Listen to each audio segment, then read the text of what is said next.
All right. Thanks so much for joining us for our session today, Protect Yourself, Campus Safety and Scams. My name is Grace Fuller. I am the Manager of International Student Experience and Engagement here at ISPO, the International Students and Programs Office. And we are so excited to welcome you to UC San Diego.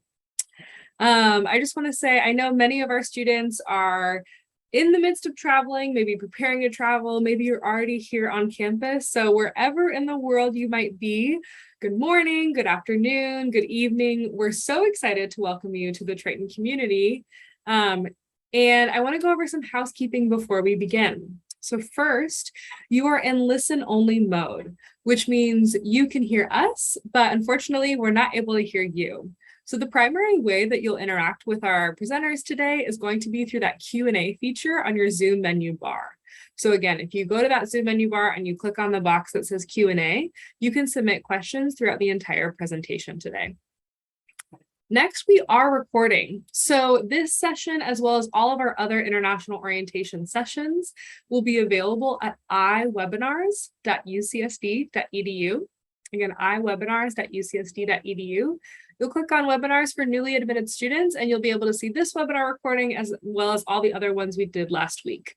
Typically, we ask for around 48 hours to upload that to our website, but you'll definitely be able to access that in the future.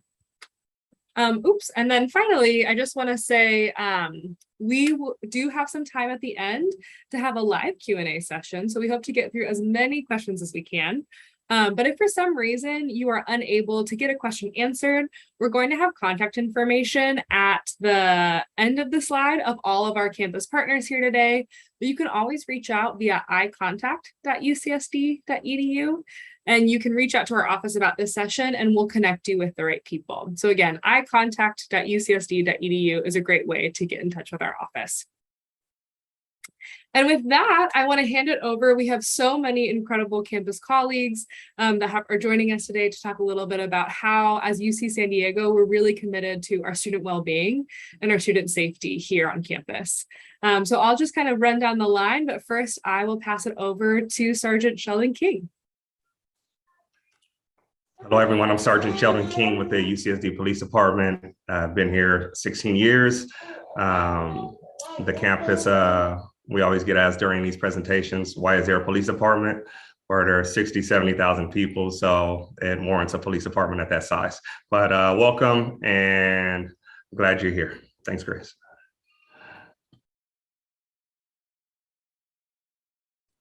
And then I'll pass it over to our student campus partner, Student Legal Services. Good morning, y'all. My name is Mary Anon. I'm one of your 2 free lawyers at Student Legal Services, so I really look forward to giving y'all a bit of information about safety, scams, and insurance. We also have some great colleagues from CARE at the Sexual Assault Resource Center, also known as CARE at SARC.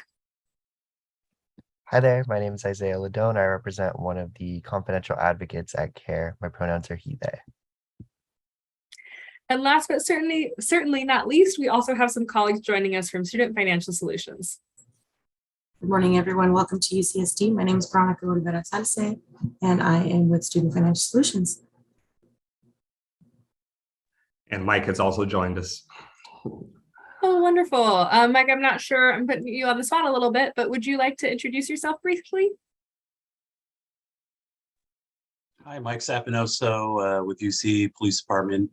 Been in the business for almost 20 years. Came here from the Bay Area. I'm just glad to be here and to collaborate with you. Okay, so as you can see, we have so many incredible campus partners, and really it's a collective effort here, right? We're so committed to student well-being, student safety, and there are so many ways that we want you to feel supported during your time at UC San Diego. So with that, let's go ahead and begin, and I'll pass it over to our first campus partners, UCSD PD, the University of California, San Diego Police Department. I was just testing you. Hi, I'm Sergeant Sheldon King with the Police Department. Like I mentioned earlier, Sergeant Mike Sapinoso will be assisting me with this presentation. I want to apologize early. I have my daughter next to me, so you might hear some random yells and screams. All right, but Throughout this presentation, you will hear scams, scams, scams, scams, and scams. And we do this every year because our international students continue to get scammed by people out there who are trying to take advantage of you. So during this presentation, we're going to go through certain scams to try to prevent you from doing that and get you to recognize some of them. All right, next slide, please. All right, again, welcome to the UC San Diego Police Department. We work with our campus partners to create a safe campus for our community members and visitors. I'm going to share some important information so you can protect yourself from extortion scams and identity theft. Yeah, I'm sorry, guys. Yeah, all right.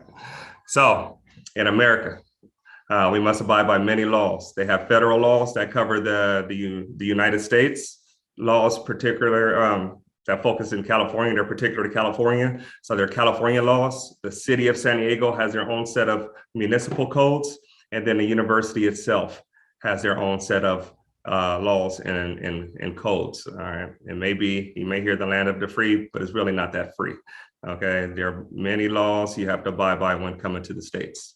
Next slide, please. All right, again, scams. The largest scam we've had occurred back in 2020, and $322,000 one of our students and their family lost to scam. Again, if it sounds too good to be true, it's probably not true. Okay, so if you don't know what 322,000 is in American, we put up a couple that are common to our students, a couple monetary values that are common to our students here at the campus. It's a lot of money, so we'll go through all of them. Next slide, please. And Mike, you can chime in when you want to. All right, so the common scams and warning signs. All right, sales. People are going to try to sell you everything. They're going to call you and attempt to sell you things that sometimes don't even belong to them. Some people will pretend to be kings, queens, and princes and offer you money. Believe it or not, I'll give you $5,000, and when I inherit this amount of money, I'll send you $50,000 back. It's not true. Okay, it's not going to happen. They're going to take your money and you'll never hear from them again. Credit card fraud, threats of arrest, mainly with our Chinese nationals. They will say a particular organization from overseas, from China will come and arrest you if you don't provide them with money. They would accuse you of being a part of an organized crime gang, and then attempt to extort you for that money. All right, they'll threaten the consulate. Many different types of threats will come your way as far as from different nations that you're from, pretty much. Sorry, I'm getting tongue twisted. They'll threaten to hold your diploma. If that's the case, talk to your advisors or call the police department. They're trying to threaten your student visa. They'll offer to pay your tuition, third-party payments, and they'll send you emails and text messages and threaten you that way as well. If they ask you to pay in Bitcoin or put your bills or whatever on a prepaid card or Apple Pay, or click here on this link, there's no business in the US that will ask you to pay with a prepaid card. All right, the IRS will not contact you. That's one of the #1 scams. They would threaten you with the IRS, and they will not contact you and ask you to pay with a prepaid card or Apple Pay. Next slide, please. Again, the US government, they will not call you on your phone. They will send you mail. Okay, the IRS will send you mail. Social Security will send you mail. They will not call you on your cell phone, so do not fall for it. The US government does not accept gift cards or Bitcoin. Official correspondence from the US government will be in the form of a letter, again, and or government agent or employee meeting with you in person. The government will never ask you for money over the phone. Next slide, please. All right, anyone can be anyone on the internet. So just keep that in mind.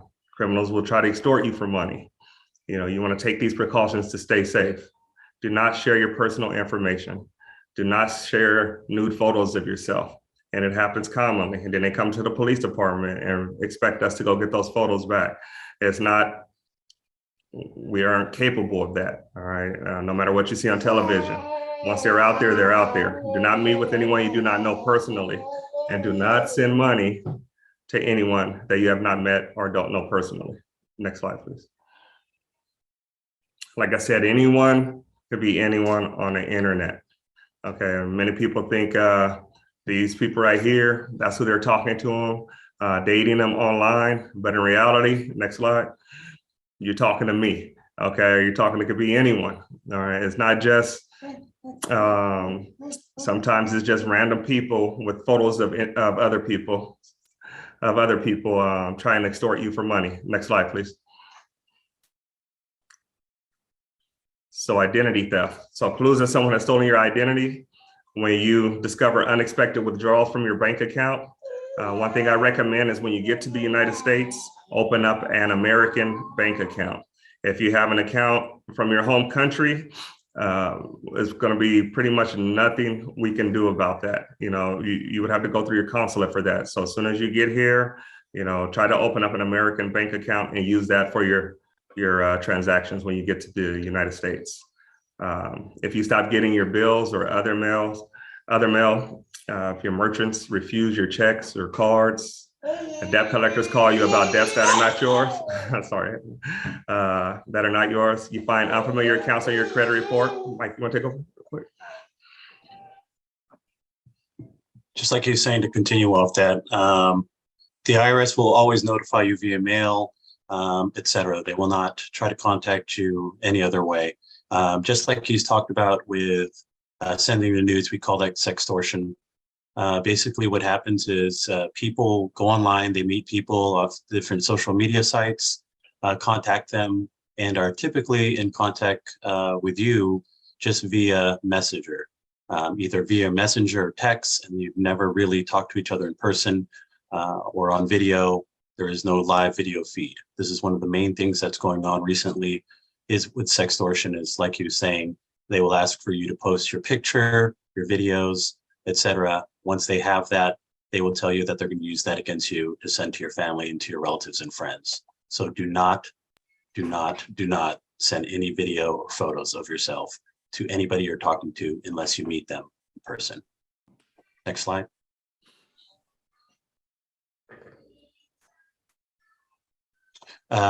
So just like Sheldon was saying, basically, if there is any issue, you would contact your consulate directly. Do not contact any other agency.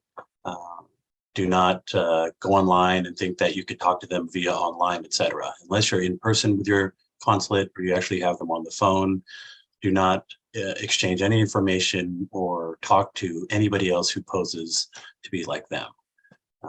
Shred most of your documents if you do have them.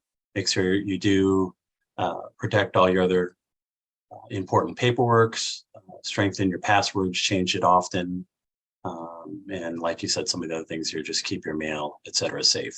You can open up different credit card monitoring companies if you'd like, just to make sure you can monitor your credit and your information while you're here. But the biggest thing is do not share your information with anyone. Next slide.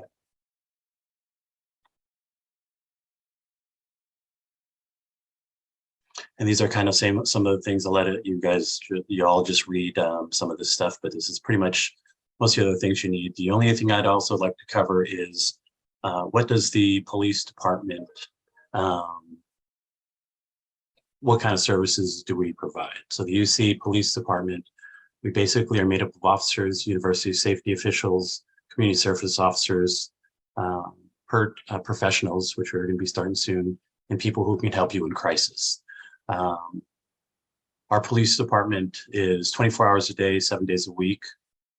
If you need us, we're here to actually serve and also collaborate and be partners with you during your time here at UCSD. Our biggest thing is to ensure your safety, but to ensure you're successful in everything that you do here. I think one of the biggest misconceptions is that the police department sometimes, even here in the US, that we target people, that we go out of our way to actually bother people, and that's not the case. We're here to be in partnership. We're here to help, And we're here for any of your needs. We have a lot of resources and we have a lot of connections throughout the city, throughout the county, throughout the state. And if there's anything that you need while you're here, or you have any questions, we'll be able to find out that information for you and help you. So it might not just be a criminal thing. Here we're talking about some scams and we're talking about financial things, but we can also help with other things if it comes to, you need to contact or information on immigration issues. You need to contact or information on anything that we talk about today. The police department is one of those resources that can help you out. Next slide. So here's our contact information, at least if you need anything. What university safety officials do if you live on campus, they will be patrolling your residential campus, and they're there to assist and help you. They do lockouts, they do escorts. If you need help with anything, you allow parties, etc. Same with the community service officers. It's the same thing. These are all different resources to help you while you're here. So at any time, if you have any questions, please use that phone number that's there, go to our website, and contact any of us. Sheldon. Okay, thanks, Mike. And yes, if you need us, call us. My email or our email is not on there, our personal emails, but if you get into any trouble or have any questions, just go ahead and call the police department at that 534-4357, and that spells out help. So if you need us, please call us. And thanks again and welcome. Thank you both. And now we'll hand it over to our campus partners from Student Legal Services. Hey y'all, if you could do the next slide, there's just 3 things I want to touch on, and I'm saying this out loud to myself as much as you all. I need to keep myself on track. I can talk forever. Again, I'm one of your 2 licensed attorneys at Student Legal Services, so as long as y'all are enrolled in school, you have 2 lawyers available to you. There's 3 things that we wanted to touch on in this presentation: scams, insurance, and a little bit about off-campus housing. Next slide, please. So Sergeant King did a wonderful job already talking about signs of common scams. And, I wish y'all could have seen my head like nodding the whole time he's talking, like, yes, yes, yes. From my experience in my office, if I could just highlight specifically 2 scams we see often. I want to talk about rental scams. I know it's common for folks when they are not here yet, and maybe you're on the other side of the globe, maybe you're in a different state, and you're trying to be proactive and you're trying to find housing from a faraway place. Housing scammers know this, and there are a lot of scammers who try to trick you into sending money without ever seeing a place to rent, right? So this is something that we see multiple times a year.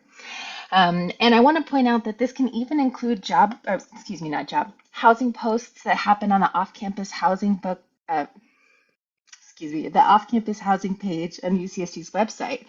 So I know as much as we try to vet and make sure that only solid and real housing opportunities are available, there still are sometimes scammers who get through the system and try to convince y'all to rent. So here's some of the red flags I think of.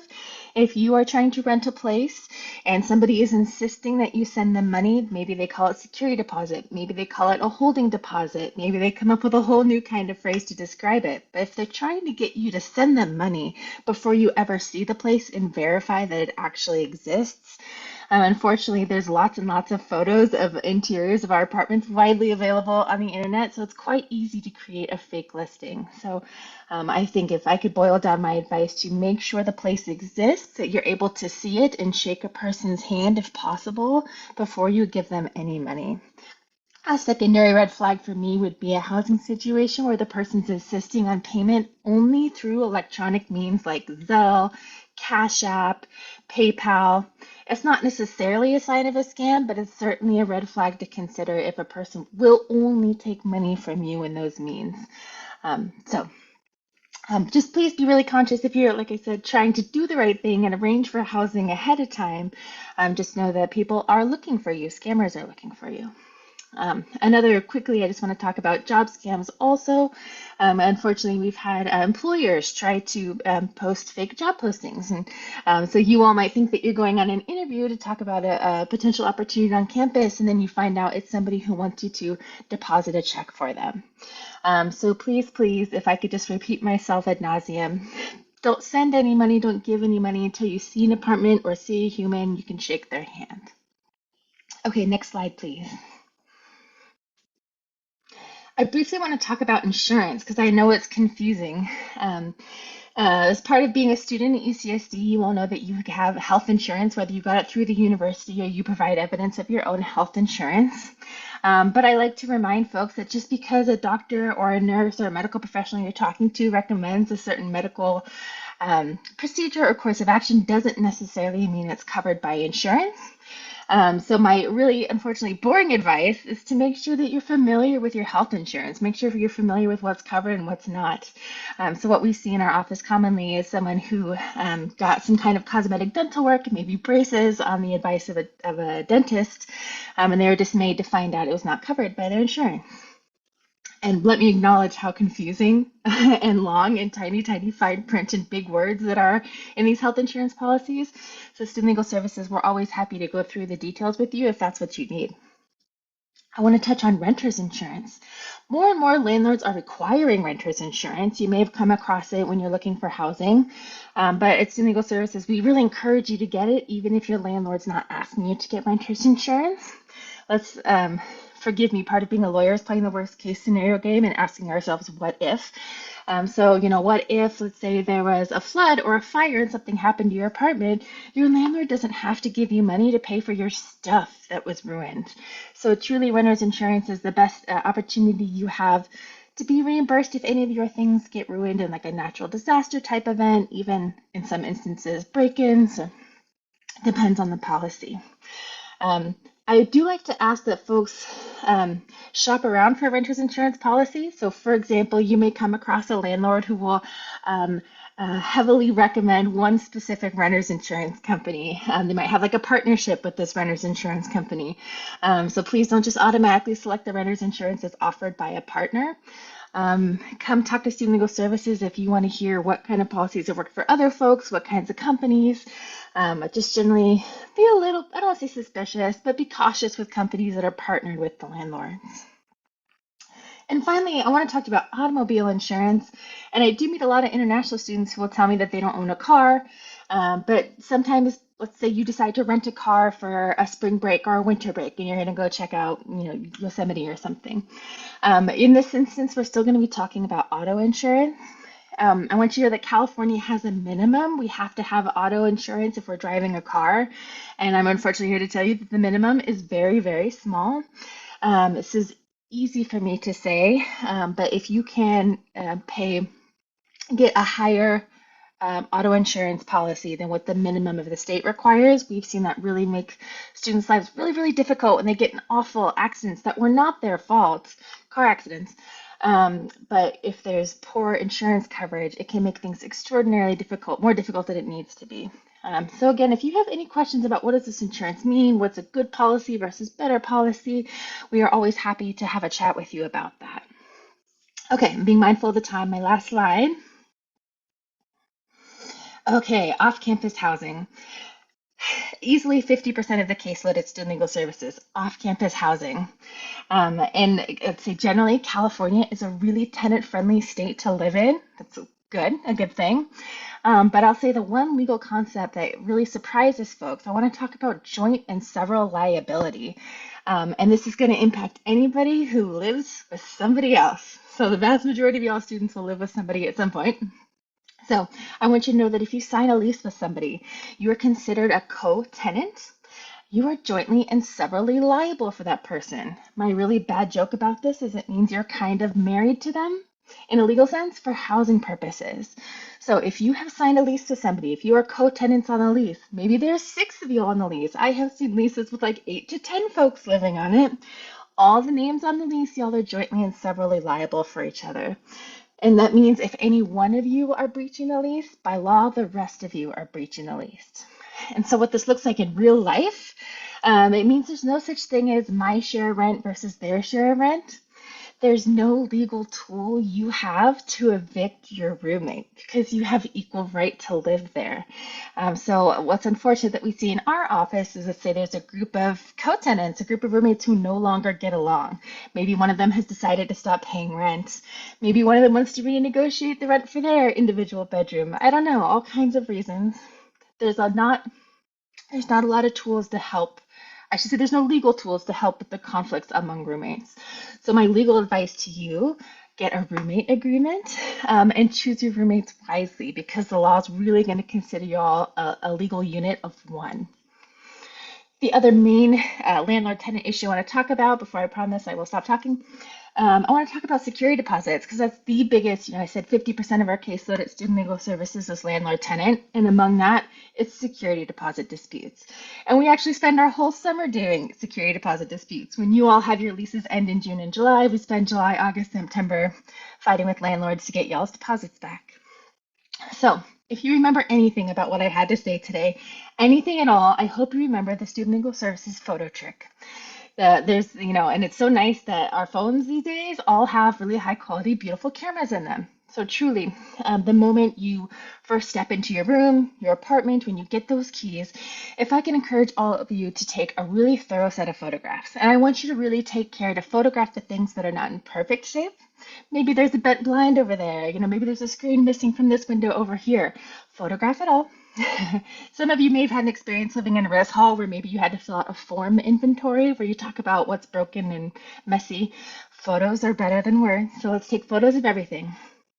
If you can kind of see where I'm going, we're trying to set up a set of before and after photos so that when your lease ends or when you move out in 6 months, 12 months, 18 months, if you then take a set of photographs when you move out, you have before and after photos of the condition of your place.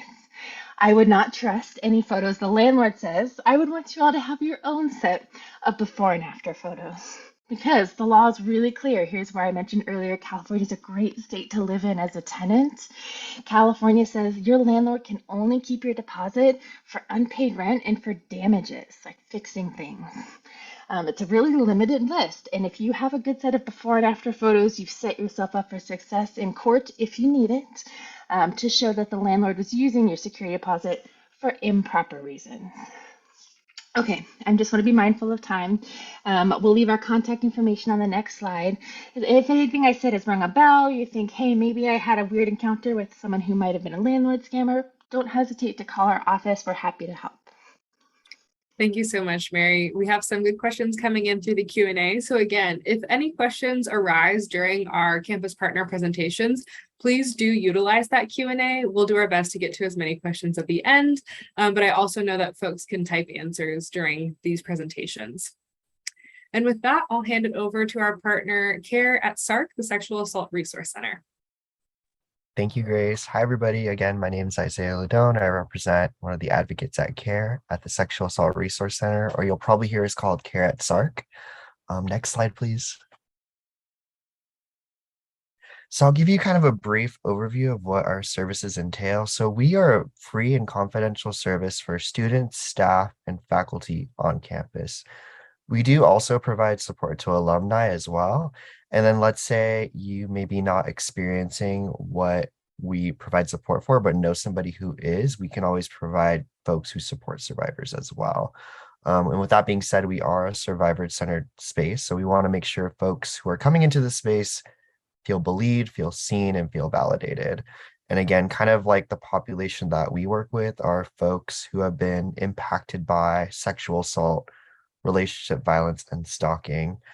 How that works is we provide individualized support through advocacy, but then we also in-house operate a prevention staff that kind of goes on campus, does tabling events, presentations like these, and just kind of shares like ways we can make the campus safer, but then how we can keep ourselves safe as well.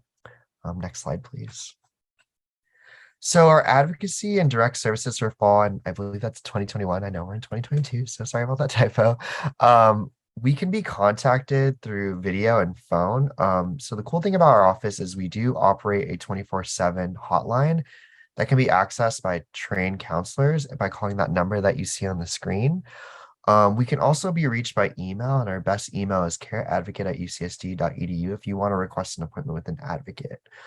Typically, let's say maybe you experience something that happens over the weekend or overnight and you want to call. You're more than welcome to access that number. A counselor will dispatch that call, kind of triage what's going on, and then reach out to us. And then we try to respond within like a 24 to 48-hour window to see what's going on. There may be cases where we need to respond faster if there's an emergency. If that happens too, we also encourage folks to call 911 as well. Again, advocates are on call for urgent needs, and that's through our 24/7 hotline that's available on the weekends, overnight, and through holidays. As of this time, we are prioritizing virtual accompaniments. I know we're changing some of our provision to hopefully offer some in-person support soon. And all that information is usually available on our UCSD's CARE website, so I'll also provide that at the end as well. And then let's say you're part of a group, or maybe you want some educational programming, or maybe you want to consult with us. We do also provide that as well through virtual services. But then let's say you want to get connected to, let's say, our prevention team and host like a program, you can always reach out to them as well. For our advocacy services, typically like what we do is just provide you a safe and confidential space to kind of check in, meet you where you're at, and really just kind of talk and discuss on-campus resources, off-campus resources, provide you information about your rights. And some of the folks on this interview or this panel, we also may be connecting with too as well. Next slide, please. So we have a few cyber safety tips for social dating apps. And again, we know that college is a really huge time for folks. You know, you're going to be meeting people you've never met before. And so I want to just take some time to kind of be intentional and provide some tips for social and dating online. And I know a couple of the folks here kind of talked about some good practices, so you may be hearing some repetition. But the first thing is kind of exercising caution when sharing personal information over the internet. Again, you never want to give out any identifying information such as name, maybe addresses. You know, you want to make sure that you're trying to keep a low-key profile, and then still having that space to get to know people. Again, we've talked about suspicious or harassing profiles. If that happens, this is something that comes up for our office often.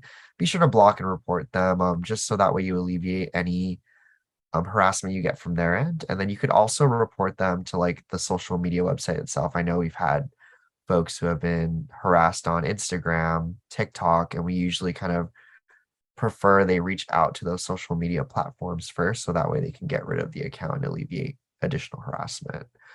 Another thing too, and this is kind of a big model for our office, is asking for consent, especially when it comes to posting or tagging photos, or even like locations as well. I know there was a recent Instagram kind of like newsletter where like Instagram was posting stuff and sharing your exact location, and there was tips to like alleviate that. But let's say you're out with a group of friends and you're partying and having a good time and you want to take like a group photo, and maybe someone just looks a little like they've been having a little bit too much fun. Maybe something that you could do is like ask that person, hey, are you comfortable with me posting this? Because maybe they're worried about that, like impacting their reputation, if you will. Another additional thing is never record anyone without their consent, especially with all folks who are being recorded. I know this is like a really big thing. I know folks are like recording stuff on TikTok. I know there's B-Reels now. I know people want to be like live streamers, but just make sure that folks who are involved in that are all consenting to the same behavior. Another one, and this one's something that I've always been concerned about, especially coming into a Zoom virtual world, is cover webcams with the use of a Post-it or a webcam cover. I know I've had a couple colleagues that put like a little bit of like a sticker, like a piece of tape to kind of cover their camera. I know there's also like devices that you could buy that like a little slide cover. I avoid those for like MacBooks just because I heard they can break your computer, so I wanted to throw that out there as well. But if you just use like a sticker, a cover, that's fine. Typically, this is just for your own safety, just in case like someone were to hack your camera, they could access it. And then I heard they can also access it without the little green light being on too. And this is a big one too, and this is something I've discussed with like many folks, is like, let's say you're dating or meeting a friend for the first time and you want to like, you know, get to know them. So we definitely encourage folks to not meet at the place that they reside in, or maybe even at the where the person resides in. Try to meet somewhere where it's a public setting, like having a coffee shop date, or like maybe meeting by guys in the library, or like at the Target, somewhere where you're like openly in public. And so let's say you meet this person, the vibes are kind of strange, you can always step away and feel safe and know that there's like witnesses there too. And more importantly, always trust your instincts and gut. I know I can provide a lot of these things to you, but really like your gut and your intuition sometimes can be signifiers that something is wrong. And so we just wanted to share a few cyber safety tips to y'all. And if you ever have any questions, you can always reach out to us at careadvocate@ucsd.edu, or if you're experiencing any of these concerns, we can always walk you through what that looks like and help you out from there. Next slide, please. But that's pretty much a brief overview of all of our services. Again, to get the most up-to-date information about our service provision, please feel free to access our website. There's a little QR code there. Our physical location is at the Student Services Building. If you're on campus, it's right in front of Price Center on the back end of it. It's this really big, daunting looking 5-story building with a bunch of glass. We're on the top floor. But feel free to reach out. And again, the best way to reach out to us and like see what our provisions is and know that we're providing virtual accompaniments as like our priority, feel free to reach out to us there. But thank you, and I'll pass it back to Grace. Thanks so much, Isaiah. And again, we will have time for questions at the end, but feel free to submit any questions that might come up through the Q&A feature. And with that, we'll hand it over to our colleagues in Student Financial Solutions. Morning, everybody. Again, welcome to UC San Diego. We're happy to have you. I'm going to go over some, I know that everybody's now talking about scams. And so we have a couple of slides. This is in regards to your tuition, housing. Again, just scams that are currently or we've seen in the past. Next slide, please. So how to avoid housing and tuition scams. This was, again, like Sergeant King had mentioned back in 2020, it came to fruition that we were seeing having students call saying that they had already paid their tuition, and we looked on their account and there was nothing, no payments or anything on there. And that's how we came to find out about all of these scams.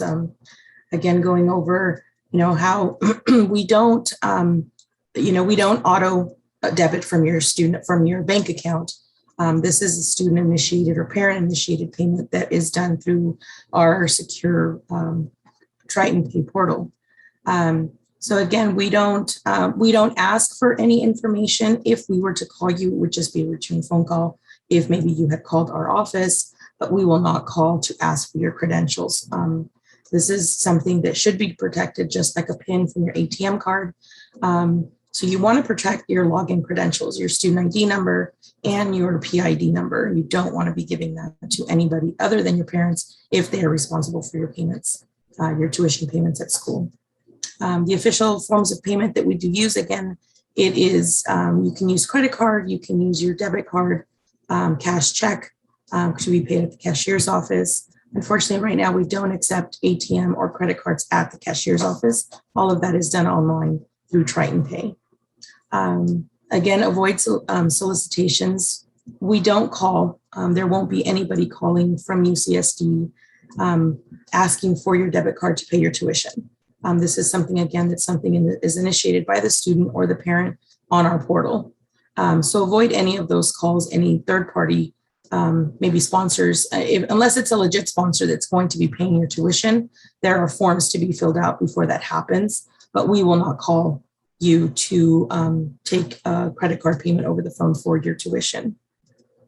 Again, if you feel that you are a victim, call the police department. You can contact our office, and then we'll get in contact with the police department or notify ISPO. Next slide, please.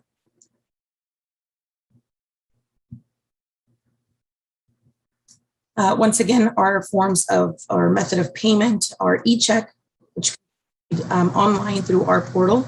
There is a 50-cent fee, and it must be linked to a bank account. Again, like Sergeant King said, when you come to, when you come to UC San Diego, it's a good time to open up a U.S. bank account. It is more secure, safer, and again, it's just a 50-cent charge for that transaction. Credit cards is a 2.75% fee. We do accept Visa, MasterCard, Discover, and American Express. And those payments, again, can only be made online and at this time bound accepted at the cashier's office. We also have Flywire and Western Union, which could be accessible through our payment portal, Triton Pay. Cash, again, can be done in person.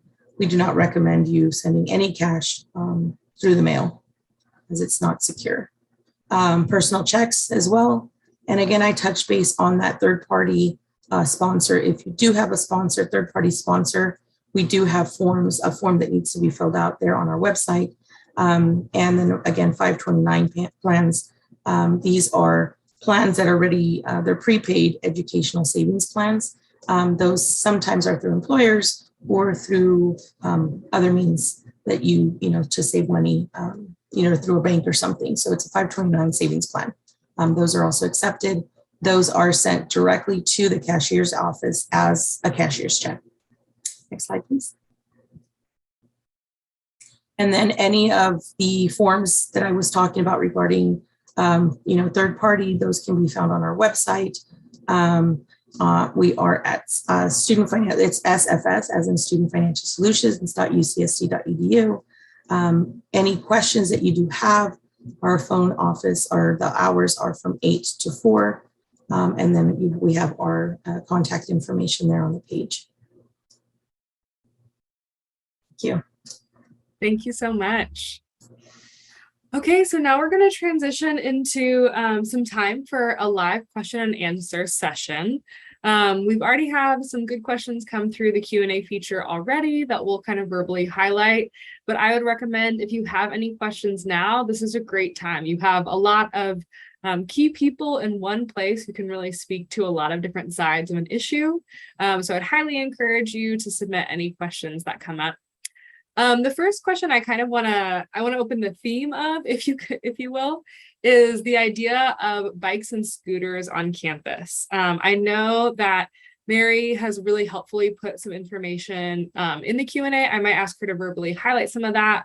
I also want to hand it over to UCSD PD because I know that with the increase of so many bikes and scooters, we want to make sure that we're just practicing campus safety as you're having that transportation around campus. And then I also put in a resource on our Surf Trek guide that talks a little bit about that transportation around campus. So maybe let's start with Mary, if there's anything you want to verbally highlight, and then we can move to UCSD PD. Thank you. I really appreciate the questions around insurance because it is not, to me, it's certainly not intuitive, and I was born and raised in the States. So questions are great. I think I just want to emphasize that each insurance policy, whether it's renter's insurance, car insurance, and there's a million different kinds of insurances out there. They're all completely customizable contracts. And so I wish I could give you all these broad promises of what can and won't be covered or will be covered. It really depends on the terms of your own insurance contract, but there's some common themes for sure. And I'll also say that there's a wide variety of insurances out there that you can buy. Plenty of companies offering you all kinds of policies, happy to take your money.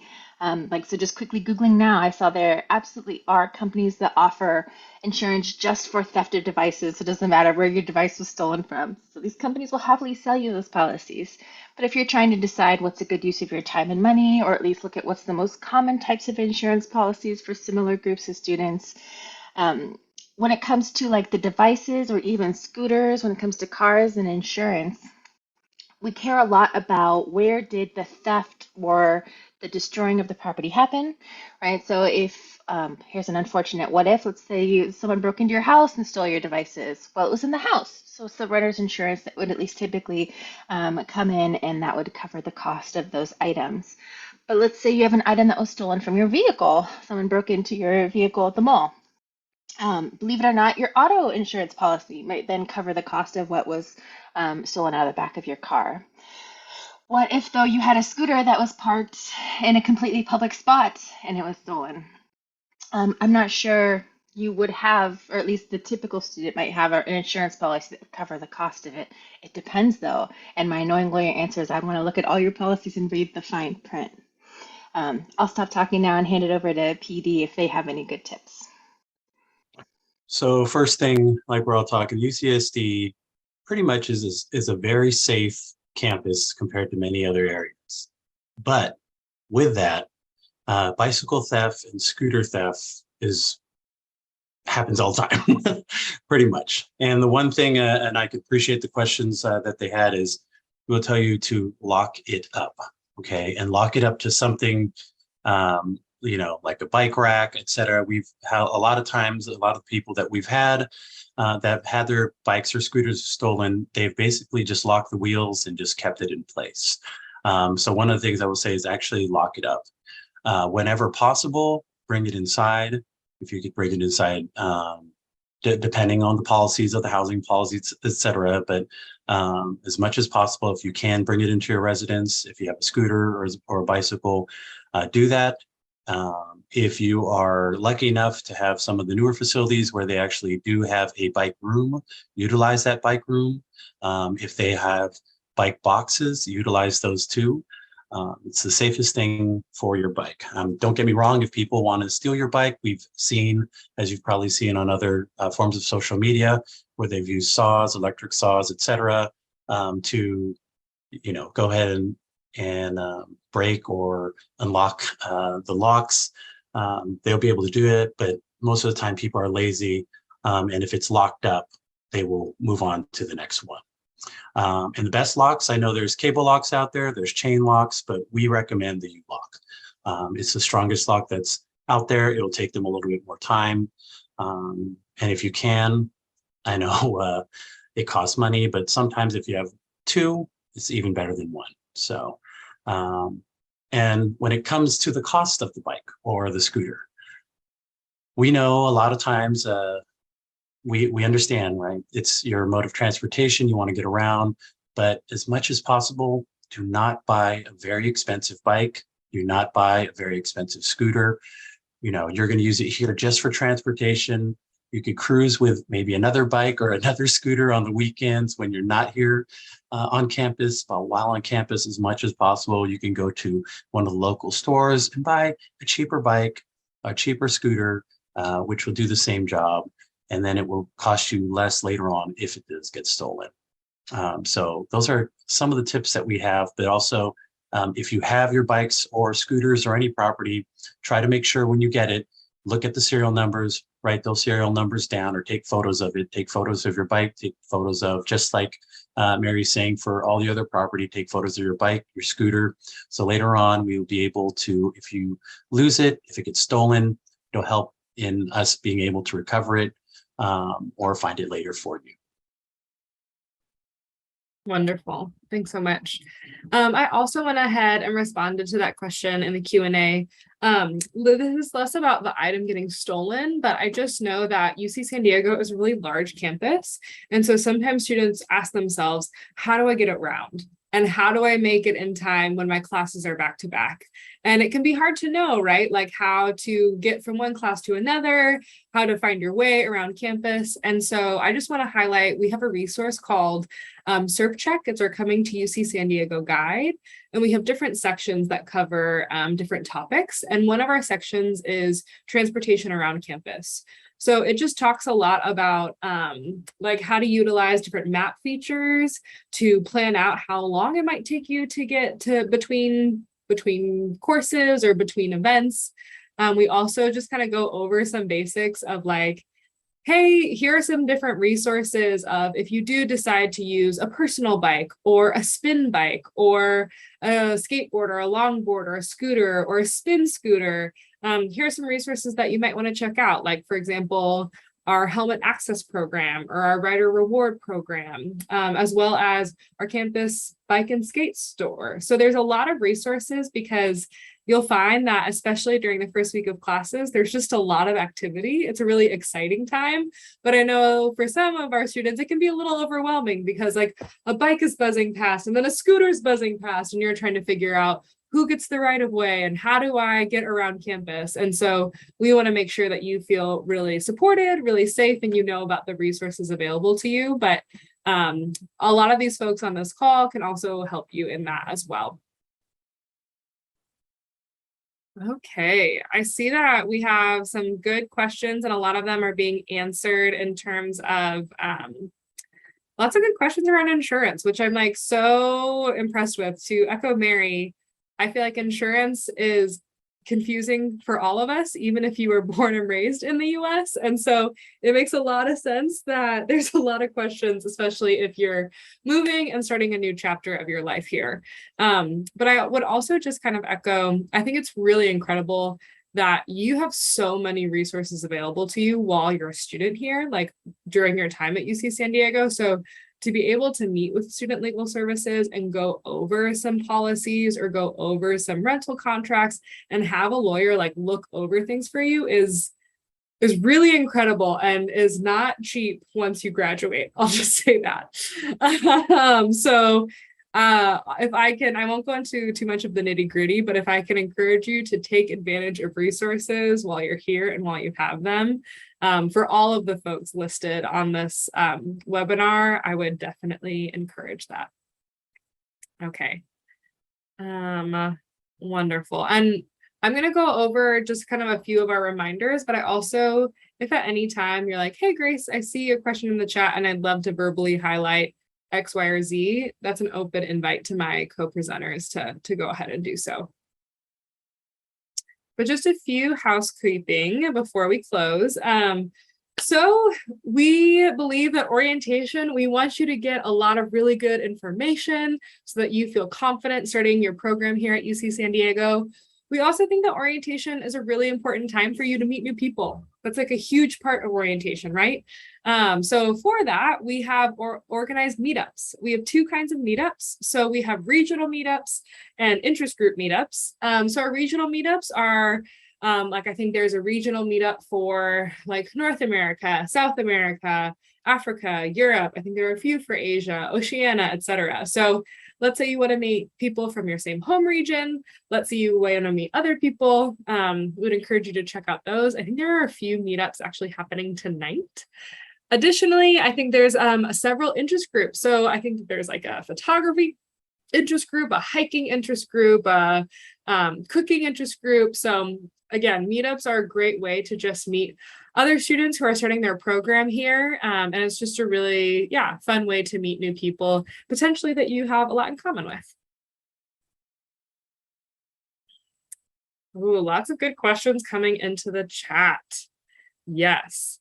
Okay, we'll get to those questions in a minute, don't worry. I just have a few more, so continue to submit those questions. If you're curious about our meetups, or honestly, our iEvents calendar is a calendar that's live the entire year. It's a live calendar, so that means it's continually being populated by our office, by some of our partner offices, as well as some of our student organizations. A lot of students I know will actually bookmark iEvents.ucst.edu, and that way, whenever they're like, I wonder what's happening this week or this weekend, they can kind of check out iEvents for something to do, something fun to look forward to. So I really encourage you to check out our iEvents calendar. It's a great way to get involved, and it's a great way. You can register for all the sessions here, but that will continue to be live after orientation throughout the year. And some of our reminders, so you can visit our orientation website, iorientationucsd.com, to register for other sessions. To stay up to date with information from ISPO, we have lots of ways. So our newsletter, Zoom advising hours, following us on social media. So that's all very helpful. And then I'll close here. So this is our survey. So this is if you'd like to confirm your attendance at this session, and let us know if there's other topics that you'd love for us to cover. We'd be happy to do so. I'm going to leave it on this slide for just a few minutes, and that way we can also just kind of cover any other questions that might have come up through the Q&A feature. So awesome. It looks like a lot of my colleagues have been answering some good questions, but I do see one question in the chat that I can go ahead and address. So one of the questions reads, which regional meetups should students attend? The South Asia meetup? Yes. So I would say if you're a student from India, the South Asia meetup is a great meetup for you, where you can meet other students from South Asia. So you can meet other students from India, potentially Nepal, Bangladesh, Bhutan, Pakistan, Sri Lanka, Afghanistan, other countries in that region. But yes, I think India, for the purposes of the meetups, we're counting it under South Asia. Great question. Thank you.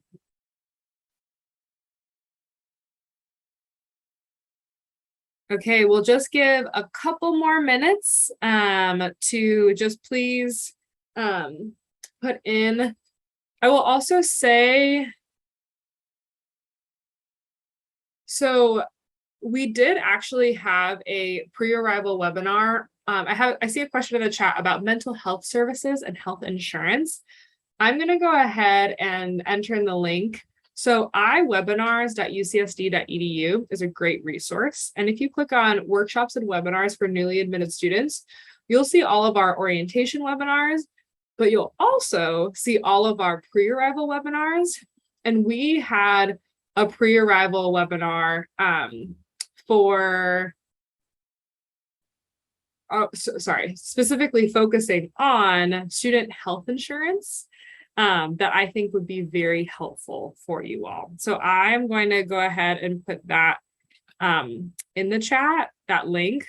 And I would really recommend, if you are curious about health insurance and health insurance for international students, because it can function a little bit differently depending on if you do UC SHIP or if you choose to submit your own health waiver to do another company. That webinar, that's the pre-arrival webinar focusing on student health and health insurance, covers so much good information, truly so much.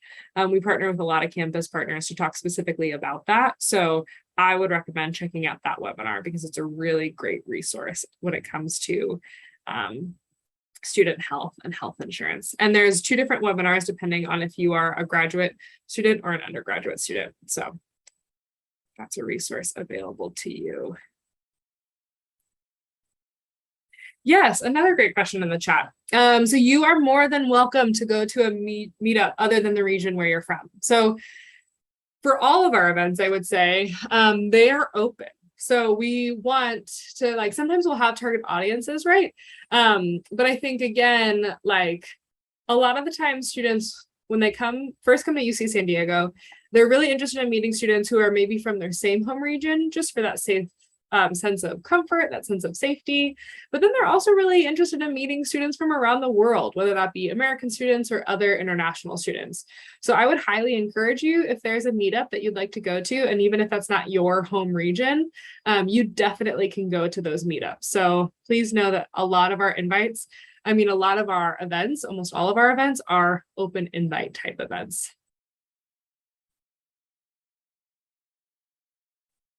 Okay, we are coming down to truly the last couple of minutes of that we have allotted for our session today. So if you're just typing up your last question, please go ahead and submit that. But hopefully we've been able to answer a lot of questions. Yeah, we're hoping to do more physical meetups.